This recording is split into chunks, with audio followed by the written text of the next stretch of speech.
Good evening, buonasera a tutti.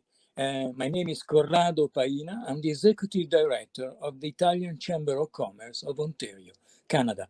We're extremely excited, really thrilled, because we're launching a series of interesting sessions on Friuli Venezia Giulia.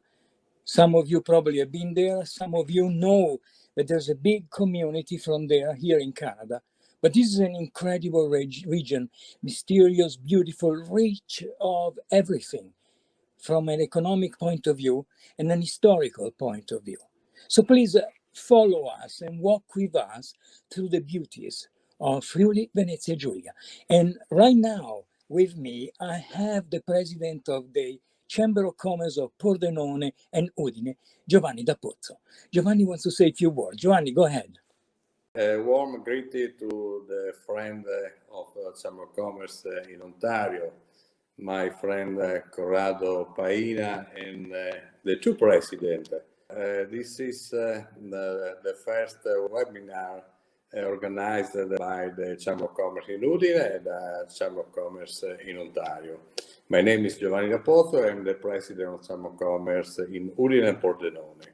Friuli Venezia Giulia is a little region at northeast in Italy, on border with Austria and Slovenia, 1,200,000 people, and about 100,000 enterprises in all the sectors: industry, commerce, tourism. It's a little economy, but very innovative, very dynamic, and with some big company.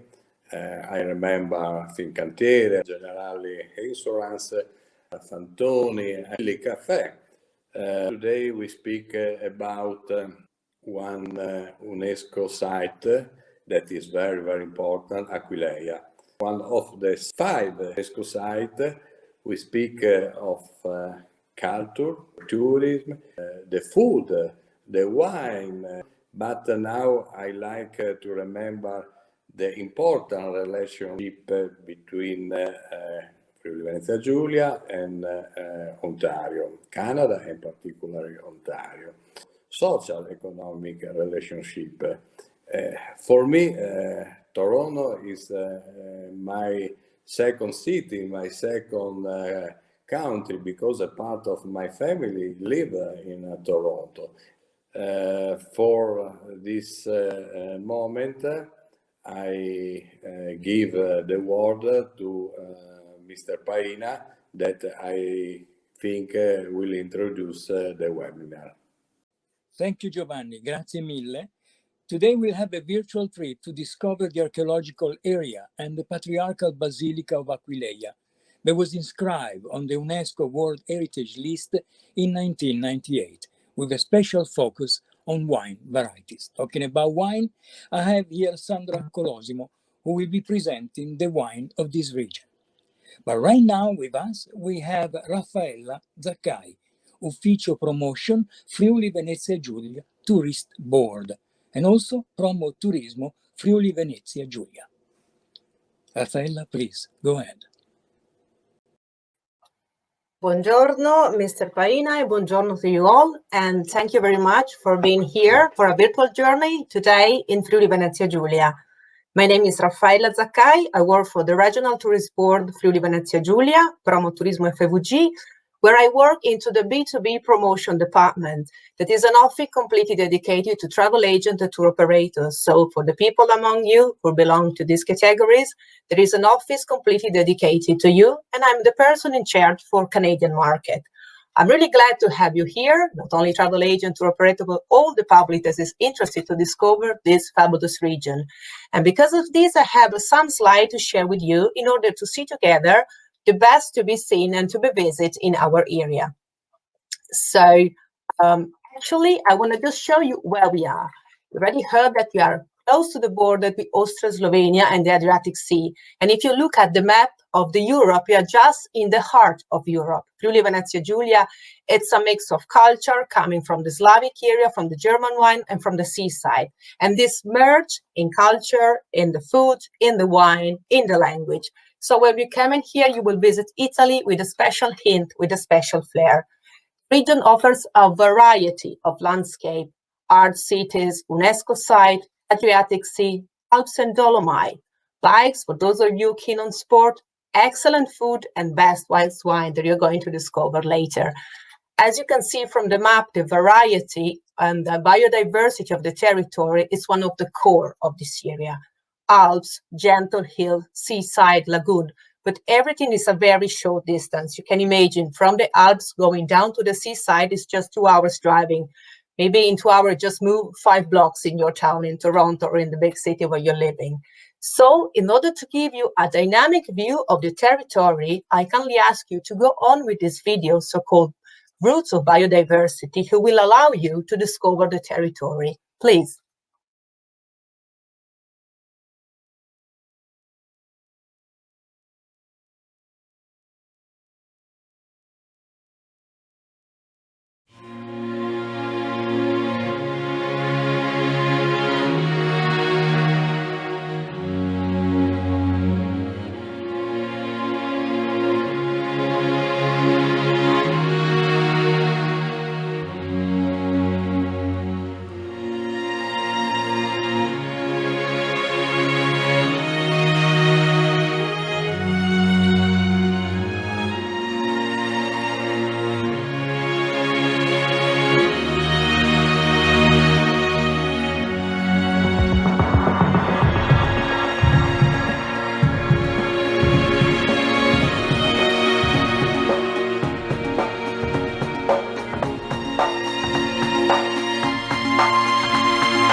So I guess you had a dynamic idea what Friuli Venezia Giulia can offer for your next holiday in Italy.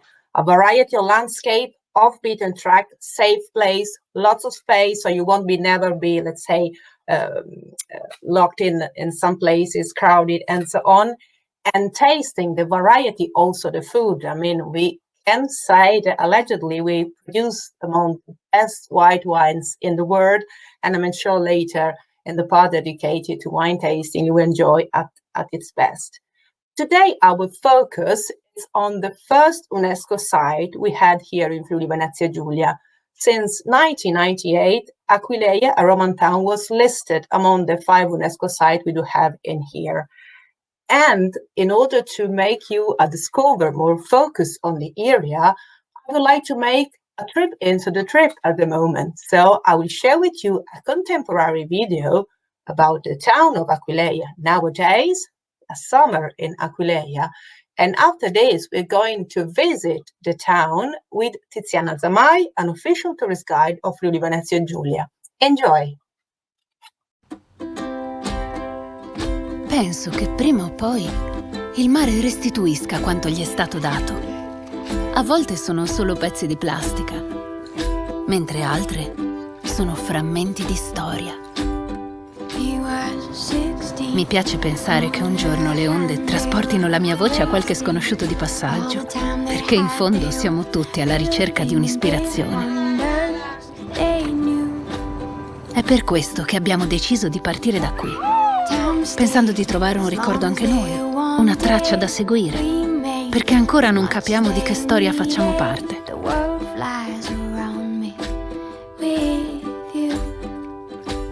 Viviamo questo viaggio come una narrazione personale e collettiva, una storia a 6 braccia e 3 teste, come fosse un racconto mitologico, come fossimo tra le pagine di un libro.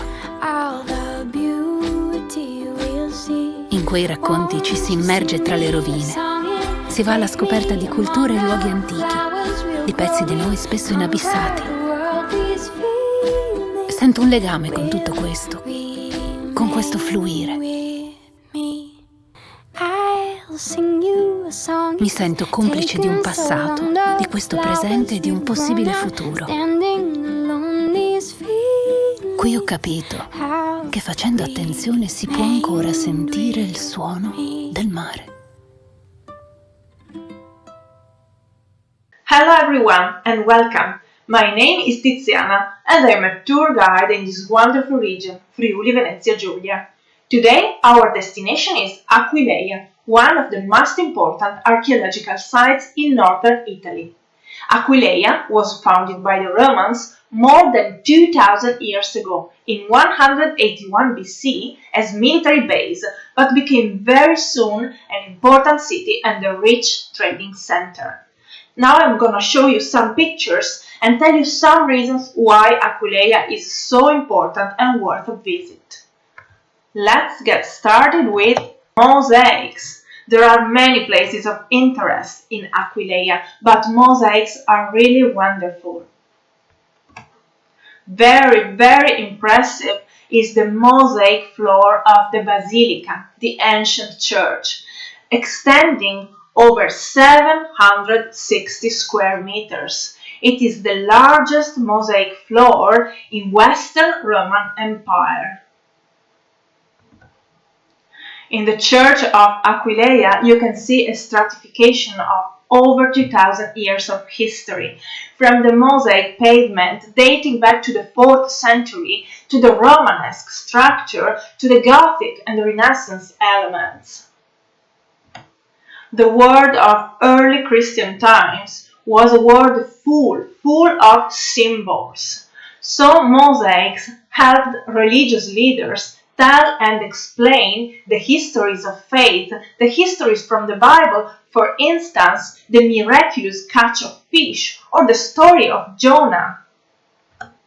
A very famous mosaic in Aquileia is the clash between cock and tortoise. This mosaic represents the clash between light and darkness, between good and evil. Aquileia was a very wealthy city. Here lived rich people, tradesmen, so archaeologists found a lot of mosaic pavement that decorated the houses of the upper class. You can see these wonderful mosaics in the Archaeological Museum of Aquileia. That's really interesting. Another reason to visit Aquileia is that in Aquileia there are many archaeological sites to discover. Nowadays, Aquileia is a small and charming town in the countryside, but during the Roman times, Aquileia was called the Second Rome. Aquileia was the fourth Italian city, the fourth largest Italian city, and in Aquileia lived more than 100,000 inhabitants. To understand the importance of Aquileia, you can visit, for instance, the ancient Roman Forum, that was the main square of the city. And here in Aquileia, you can see also one of the best preserved ancient Roman ports. Aquileia was a river port. Aquileia was a commercial hub, linking Central Europe with the Italian peninsula and with all Mediterranean area. Here in Aquileia you can see 300 meters of still intact wharves and quays of this ancient Roman port. And what about goods that were traded here in Aquileia? Some examples: olive oil, wine, garum. Garum was a fermented fish sauce that was used for many ancient Roman recipes. Iron, marble, glass, amber. Amber was really important. Amber arrived from the Baltic Sea through the so-called Amber Road, and here in Aquileia was processed and used for jewelry, for decorative objects. Amber was believed to have magic power. Aquileia was also one of the most remarkable sites for glass industry. Glass industry in Venice can be traced back to Roman Aquileia. And I would like to end this short presentation about Aquileia with two legends and two animals. According to popular legend, it was an eagle, that is Aquila in Latin and in Italian language, that showed the spot where the Romans should found the colony of Aquileia. And according to another popular legend, some storks foresaid the collapse, the destroy of Aquileia. Aquileia was completely destroyed in 452 by Attila, the king, the leader of the ancient nomadic population known as the Huns. According to this legend, Attila was about to retreat when he saw some storks carrying their young from the city to the countryside. So he decided to begin his final assault to Aquileia and destroy it. I would like to thank you for your attention and see you soon in Aquileia. Bye bye.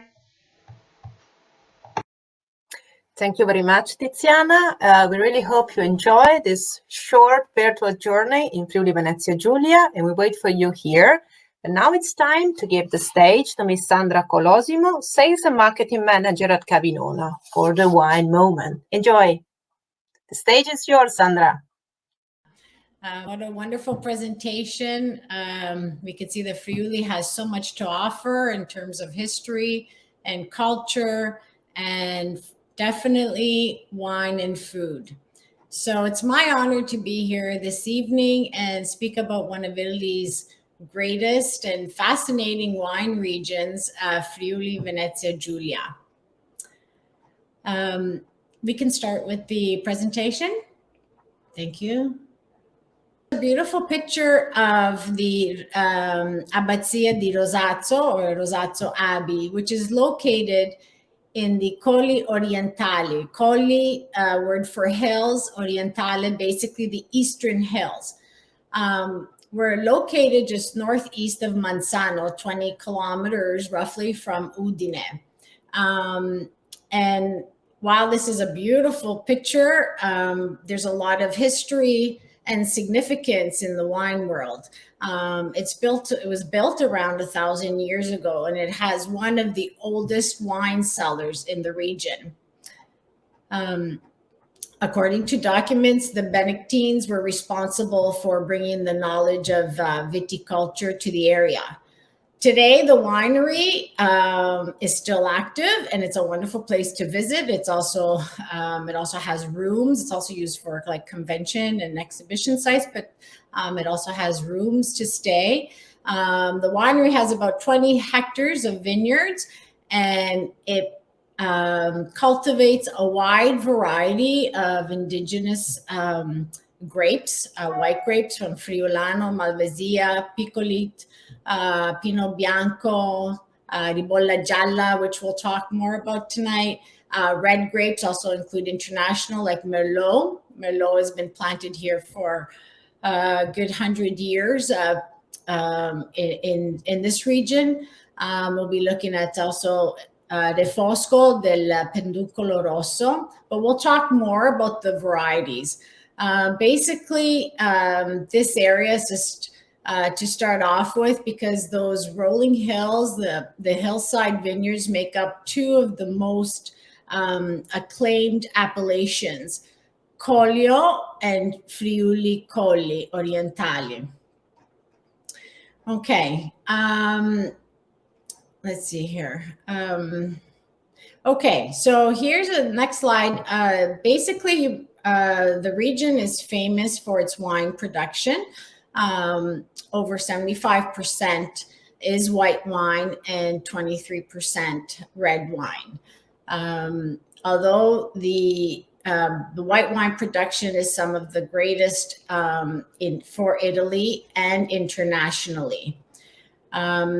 Friuli Venezia Giulia is a region that is dedicated to viticulture of the highest quality. This is one of the most important characteristics of the region, like the dedication. The wines represent excellence. There's a long history to the culture of grape cultivation and winemaking. The soil is diverse, it's rich in minerals. And as we saw in the presentation, the unique landscape between mountains to the north, you have the Alps, and then you have the Adriatic Sea to the south.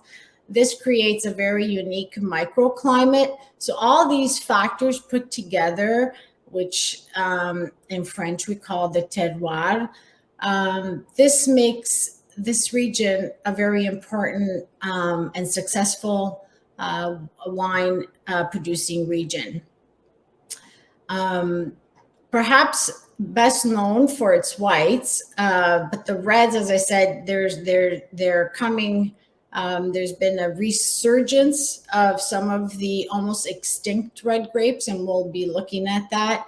The region produces over 1.6 million hectoliters, which is about 18 million cases of wine. The white wine production is only second to the Veneto region in terms of quantity. So very, very significant.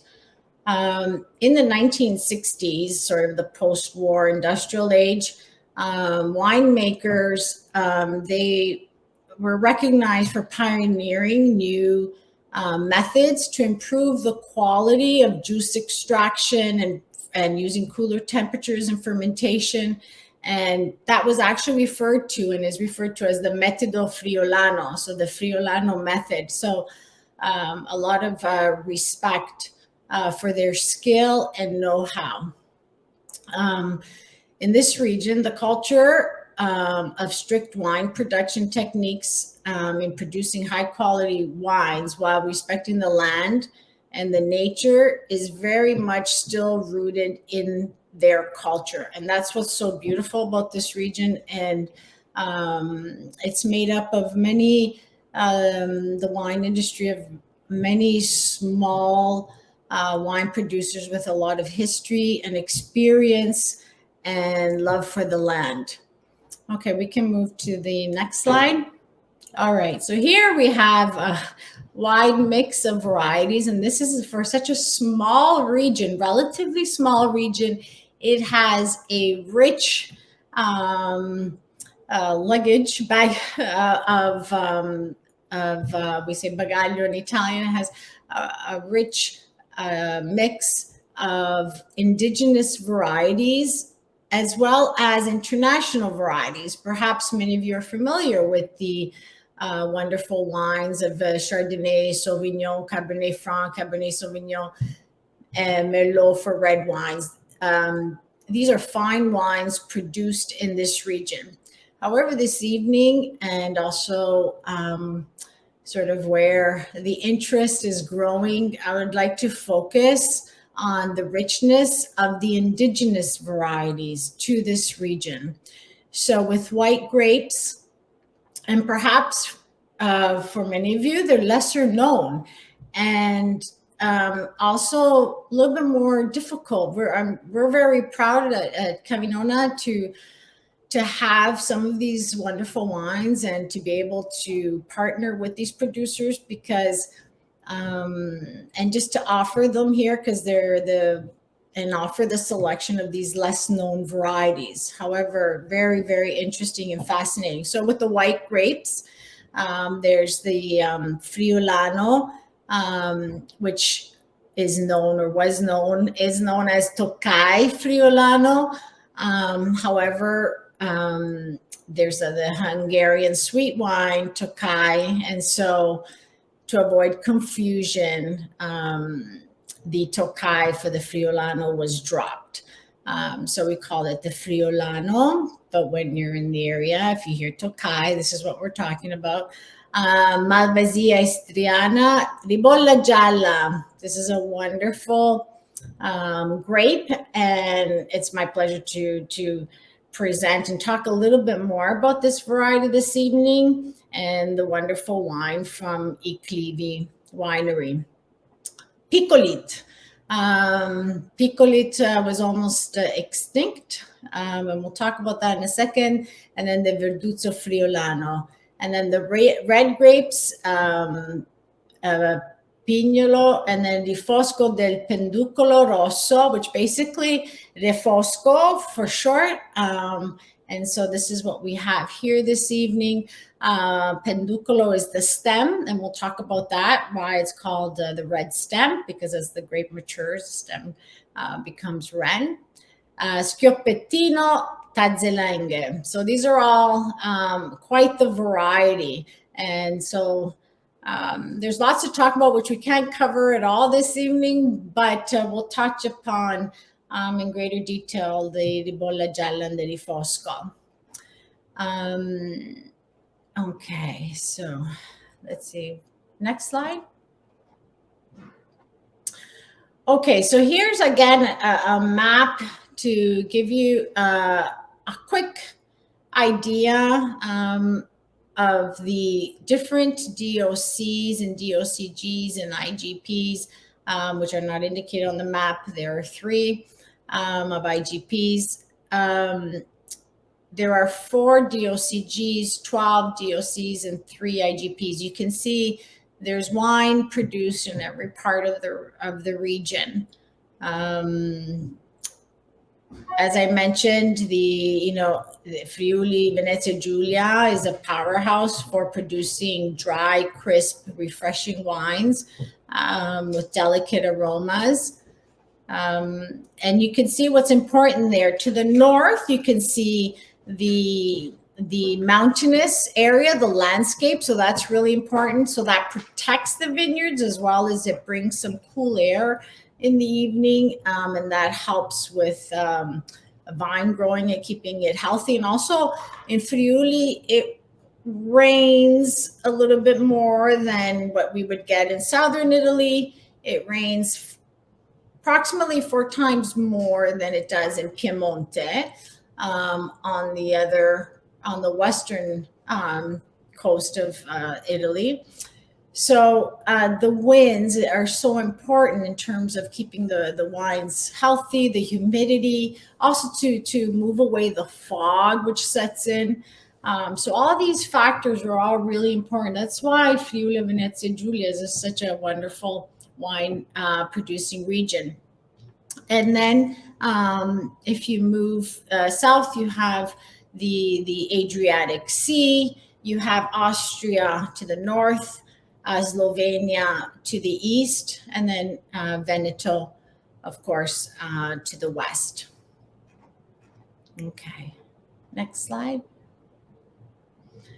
Okay, this is just another quick map, just outlining, because I want to sort of outline in colors is easier to sort of identify.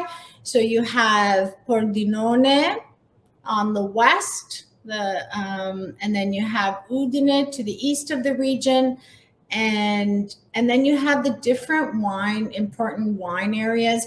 I just want to highlight, because there's so many and there would be lots to talk about. I want to highlight the red area, and that's the Colli Orientali, and the green, which is, so we're very close to the Slovenian border, and that's the Collio. So as I mentioned at the beginning, these are two very important and sort of the heart or leading wine producing areas. And also Friuli 12, the yellow, the Friuli Grave. They produce over 50% of the wine production in Friuli. So again, the landscape will change here. So we go from hills to more on the west, closer to the Slovenian border, and then you have the foot of the Alps heading north.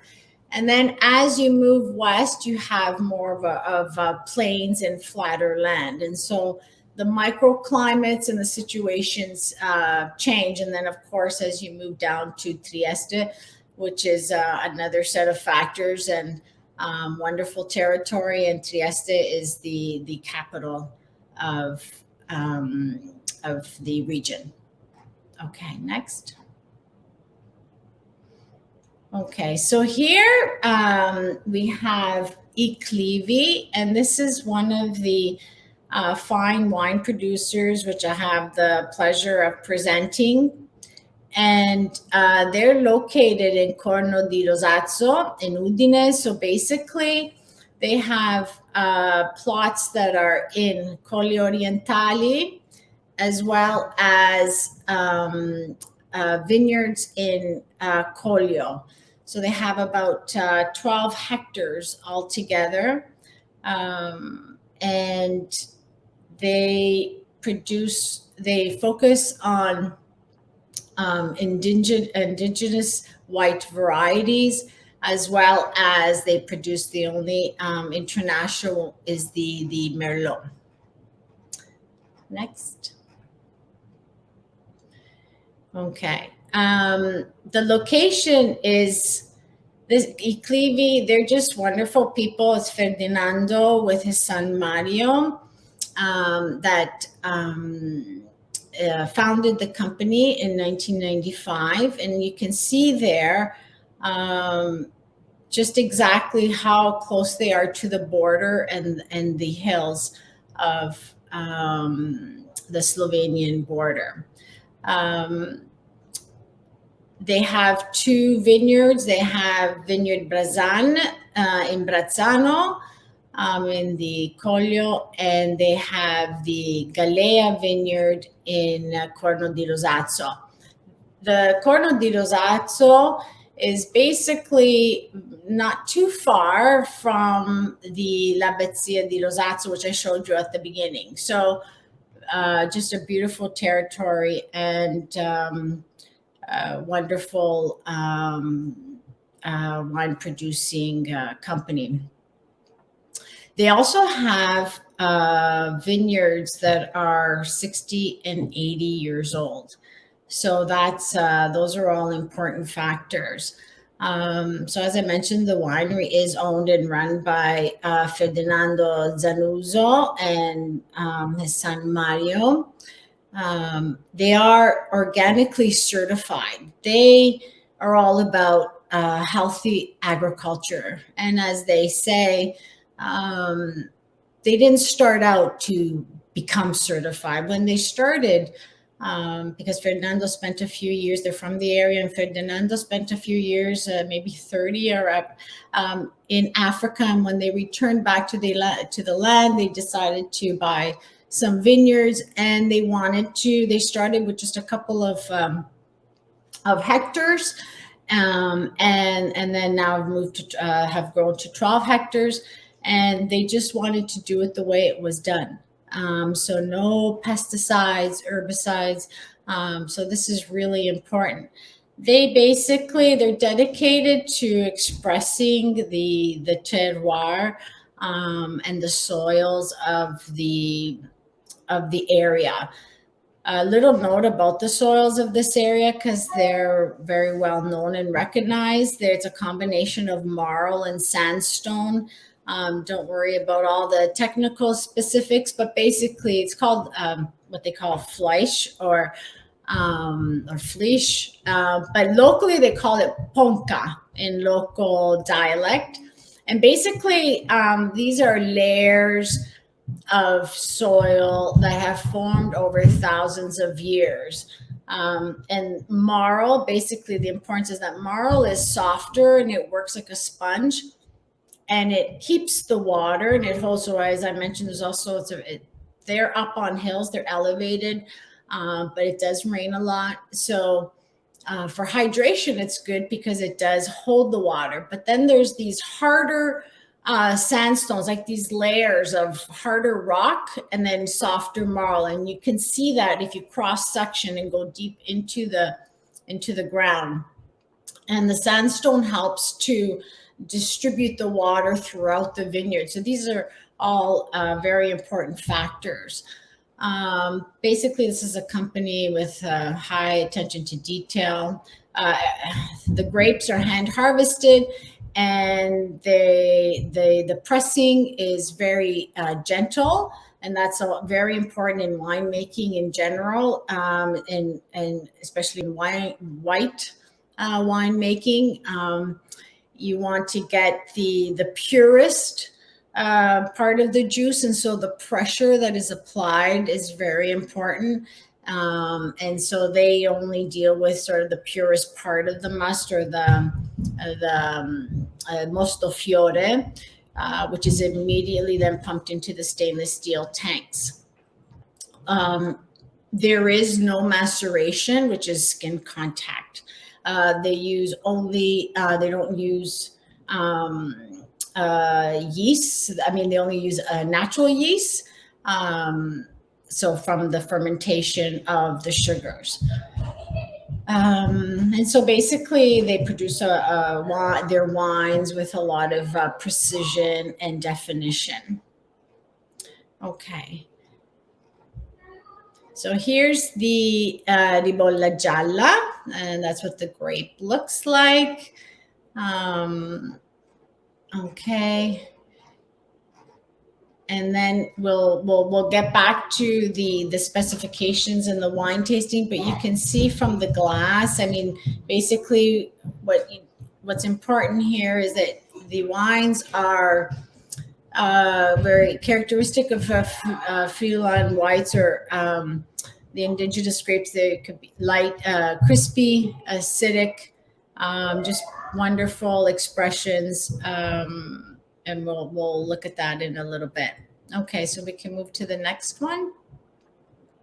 Okay, so now as per the graph, the chart that we were looking at, the map, I should say, we're moving on to sort of to the west side of the region, and to the Pordenone, the area Pordenone.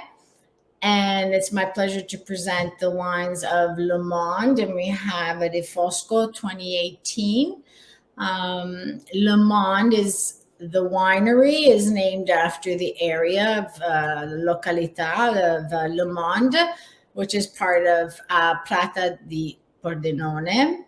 The company is renowned nationally and internationally for their distinct character and quality of their wines.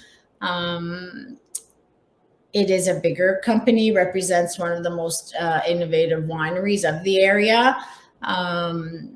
They use sustainable practices such as solar paneling that provides 70% of the winery's energy demands. The grapes that they cultivate are both local and international. And again, their soils calcareous clay. So the owner, Alex McCann, I hope I pronounced that McCann properly. He's from the area, and in 2008, he purchased the land. He saw a for sale sign, and so he followed his dream. And what a dream that has become reality. The estate at the time was a bit run down, needed some major renovation and investment technologically as well. Anyway, so the estate was 20 hectares, and today it's 100 hectares of vineyards. It lies close to the border of Treviso, and it is within the DOC of the Friuli Grave. The Friuli Grave is the largest population of the region. Grave, also I want to mention that this area, there are stony soils called magredi or grave from deposits of thousands of years from the rivers. And this is really important because these bigger rocks, they heat up during the day, and these are all important factors that you can find in different areas around Italy, what have you, but they're very particular to specific areas. So these big rocks are important because they absorb heat during the day and helps in the evening during colder temperatures. Also, of course, the foothills protect the valley from icy winds from the north. And of course, they have the nearby Adriatic Sea, which provides some warm maritime air. Okay, next. Now isn't that lovely? This building is from the 1700s, and so part of the estate. And I know a lot of work has been done there to renovate and get it to where it is today. You can see also a little bit of the difference where I mentioned that here, this is still very important, like I said, area in terms of wine production. But you can see it's how it's flat land compared to the other images that we were looking up at the Colli Orientali. Again, Colli means hills. Okay, next. Okay, and here's the Refosco del Penducolo Rosso. And so again, that's the stem turning red as the grapes mature. Okay, so here we have the Iclivi Ribolla Gialla 2019. It's 12.5% alcohol. Their alcohol levels, they tend to be lighter, which is characteristic. This is, again, it's organically made. It's 100% Ribolla Gialla. It's from the vineyards of the Rosazzo.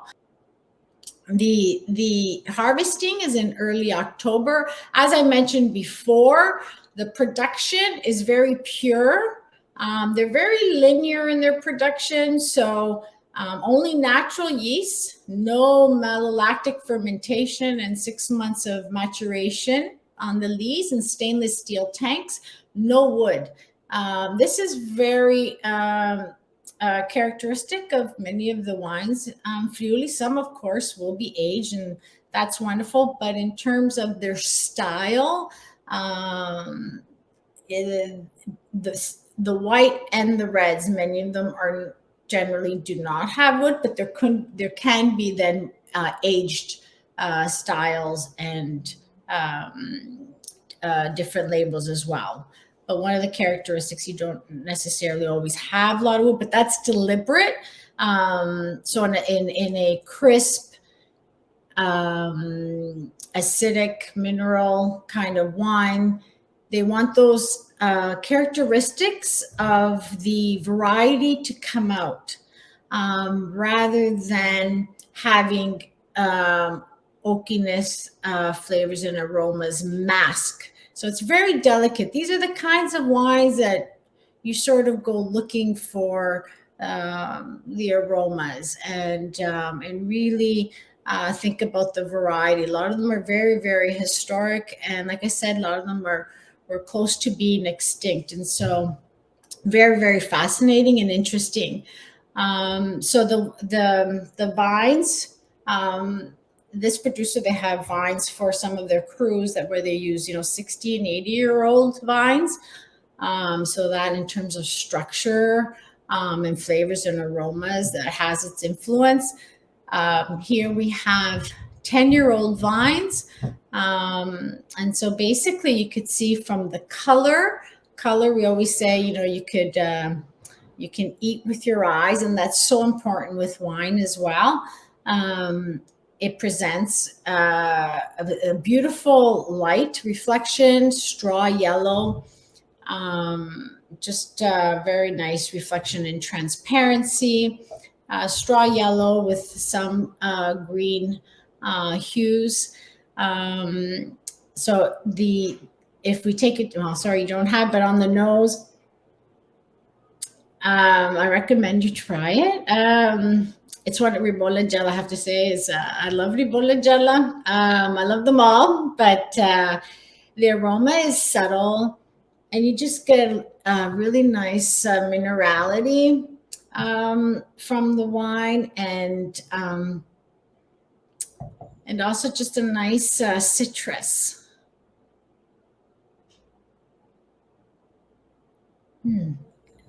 Even perhaps some white apples and yellow flowers.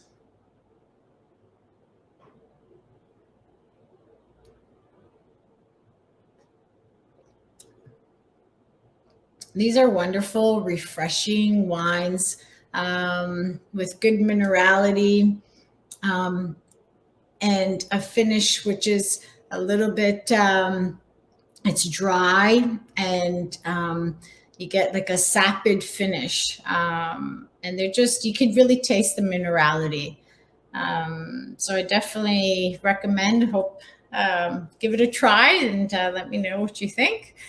And okay, and then we can move to the next slide. Okay, we have the Refosco from 2018 by Vigneti Le Monde. And this is 100%. And there's 12 to 15 days of maceration. So that's skin contact, malolactic fermentation in, again, as I mentioned, in stainless steel tanks, 5 to 6 months, aging in the bottle. So both these wines, they're meant to be drunk young.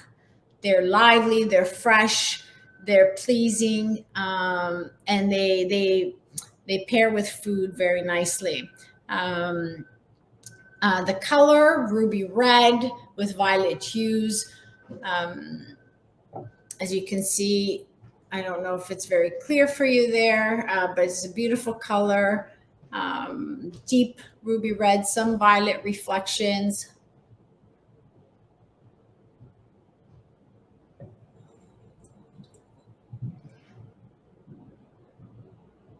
A lovely nose, subtle again. You get some red berries, some musk, a little bit of spiciness, and herbs.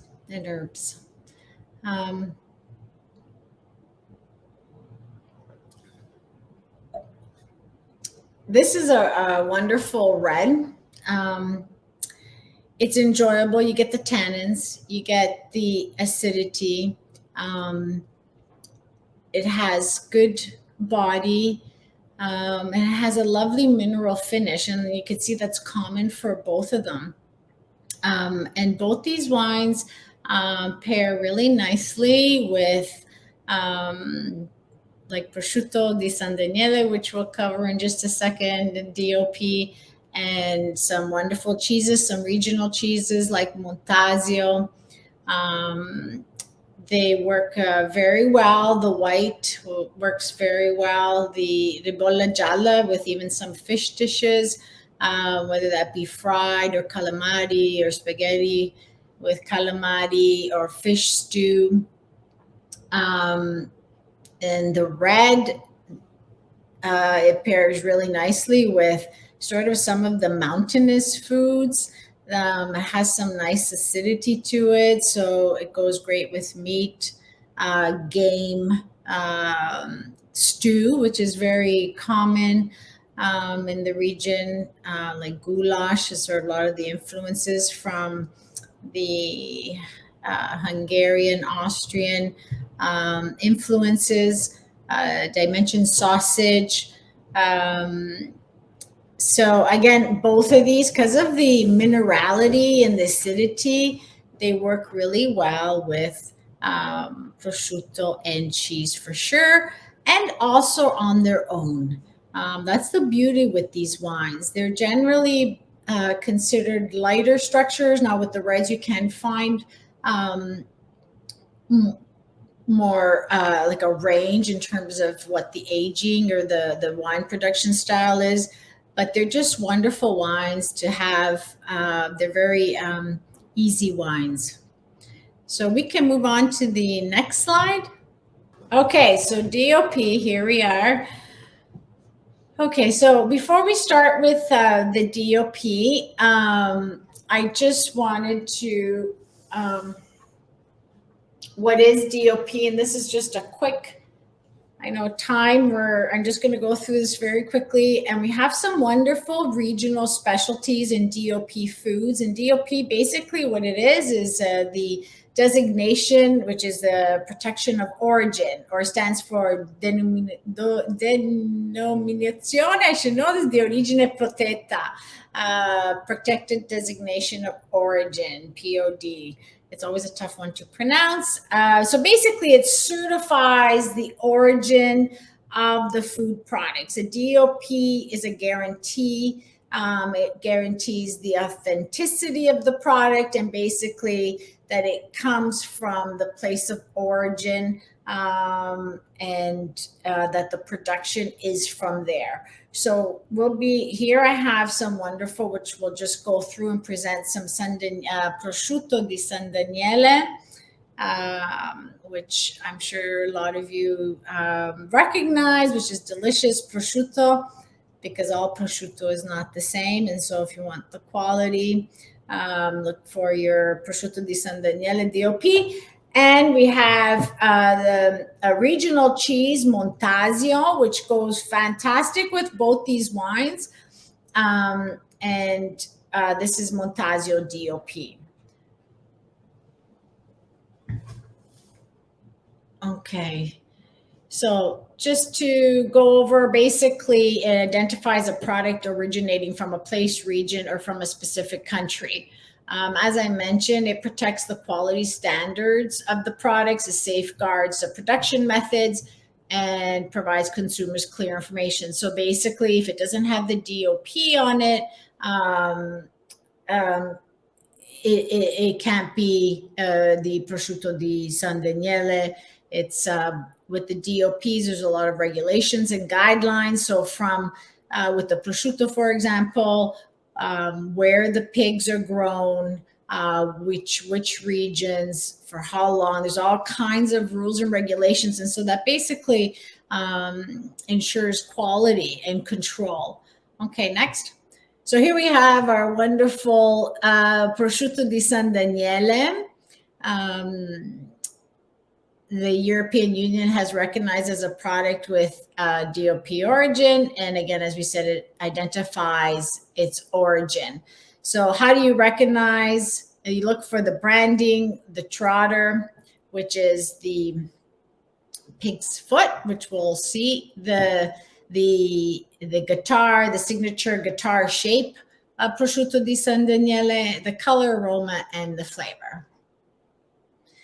The branding, once it has been ascertained that the requirements are met, and at least 13 months after the start of the processing, which the aging process has to be done in San Daniele, in the wonderful area of San Daniele, the mark is branded on the rind under the supervision of the inspection body. So as I said, there's a lot of controls.